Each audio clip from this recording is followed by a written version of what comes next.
Let's see how the Scrambler likes fire roads. Hopefully it's good.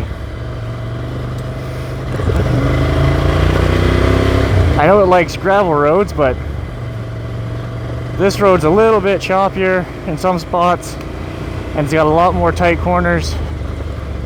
So we'll get to see what the Scrambler's made of on this stuff. So far, so good. Riser down to get a little bit of better audio here.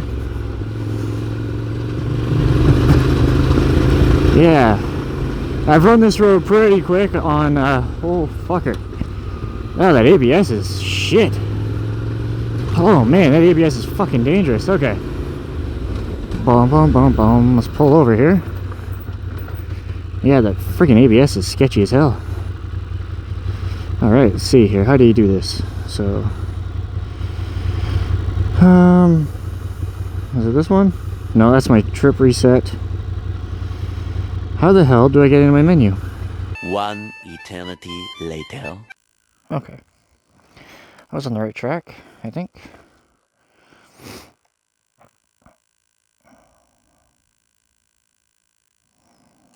Okay.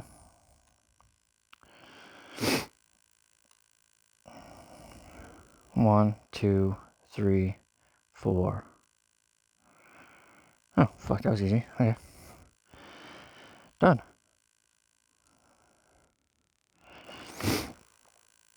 Okay, let's pack this back up and then we'll... Oh, wait. Did I just fucking turn my ABS back on? I can't remember if it does that or not. Turned off. Try and see how much better this thing likes the fire roads. Hopefully, I can actually slow down for corners now. Hopefully. We'll see. Now, the ABS mode on this bike maintains the rear... Or, sorry. Disables the rear ABS but maintains the front ABS. So that should lend itself nicely to this type of gravel road with the tight corners, lots of change in elevation as you're turning. You want to be using that rear brake a fair bit, but you don't ever want to totally lock up the front because you'll potentially wash out. So this will be interesting to see how this goes.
Alright, after a couple hours on the trail, I'm going to give you guys kind of an overview of my thoughts on the bike as a trail bike.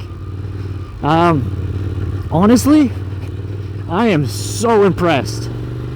I took the time before this ride to adjust the compression and rebound settings according to the manual for off-road mode. And I also turned off the ABS, which only turns off the rear wheel, but I kind of like that feature. You don't ever want to tuck the front, skipping over a rocky downhill.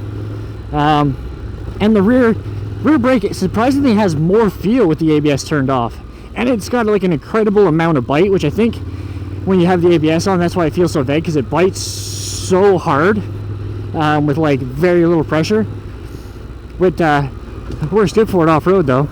Oh Jesus, that guy shouldn't be out here. He's gonna have a rough time. Anyways, yeah, the bike's got great brake feel with the ABS turned off, especially on the downhills. And the suspension's phenomenal. Like in the faster whoop sections or through these choppy gravel roads, it's way better than the on-road mode. And I didn't play with the preload because I'm not going that fast through the rough stuff. Plus the stuff that I'm going on is like really sharp, technical, rocky stuff.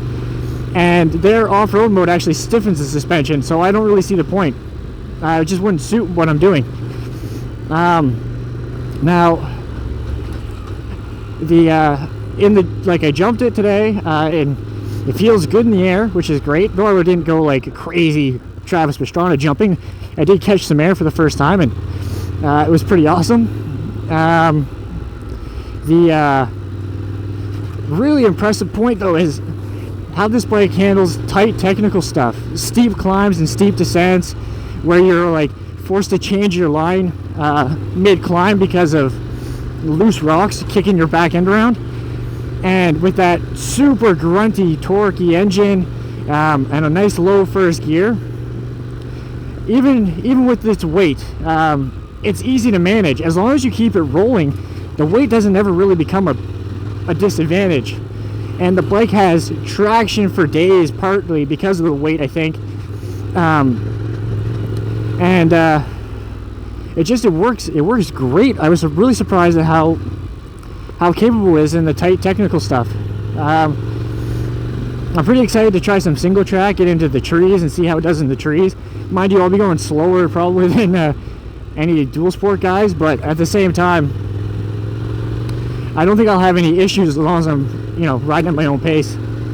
But on the tight rocky stuff, man, is it ever great. It's just a tractor of a hill climber. First gear in a decent RPM range, and man, this thing will just climb stuff. I gotta say, I'm really impressed with the bike in the trails. It's just been kick-ass. And that makes me more happy with the purchase overall, because this is by far the most off-roading I've got to do, and the most serious off-roading I've got to do on the bike so far. And it really makes me even more satisfied with my purchase, because I'm going to get off this trail here. I'm going to throw a couple clicks of compression back in, a couple clicks of rebound back in, and this thing's going to be a friggin' knife on the asphalt to get me home. Okay, let's start the process of putting it back in road mode. First things first, we're going to turn our ABS back on. Now that I figured out how to do this, it's actually pretty easy. I think it's hilarious. It took me forever to figure it out the first time. Okay. Alright, ABS mode back on. Now let's quickly do the suspension. I'm gonna have to pull the manual out and do this because I forget, but it's only problematic because I gotta take the stupid backpack off. Okay.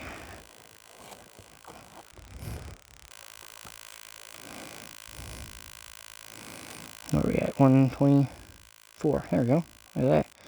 Okay, so when you're adjusting the suspension on the Scrambler, now again, this all depends on the train you're on. For me, I ride tight technical stuff with big rocks, so I find increasing the preload it actually hinders me. The forks being a little soft and the rear shock being a little soft is actually better, but I've noticed a significant difference in how the bike handles and how comfortable it is if I adjust the rebounding and compression according to the manual. Again, this is just a general guideline, but it's super awesome. Okay, so the compression side, which is the left fork, you go 8 clicks from fully closed is road mode, and then off-road mode is fully open. And it works out really good that way, honestly. 1, 2, 3, 4. Clicks sort of correspond with 90-degree turns. Keep that in mind. 5, 6, 7, 8. All right. Compression is reset. Now, rebound for road use is 7 turn, or is oh, again, it's 8 clicks from fully closed. So we'll crank her down. And off-road mode is 14. Yeah, it's 14 clicks. And again, it seems silly, but it makes a whole world of difference. And for how long this actually takes, 1, 2, 3, 4, 5, 6, 7, 8. There we go. Alright, and then for the rear shock, it's 1.5 turns from fully closed for off-road, and it's 3/4 of a turn from fully closed for on-road. So you go 1/2 and then 90. Boom. That's it. And I gotta say, it makes a world of difference. It takes a couple seconds. The tools you need are under your seat. And I'm sure after I do this 2 more times, it's going to become so second nature that I'm not going to have to check the manual, and I can leave the 300-page quarter-sized book at home. But it's nice having it. It's nice having it, I guess, now. But eventually, all of this stuff will be so second nature and it won't matter.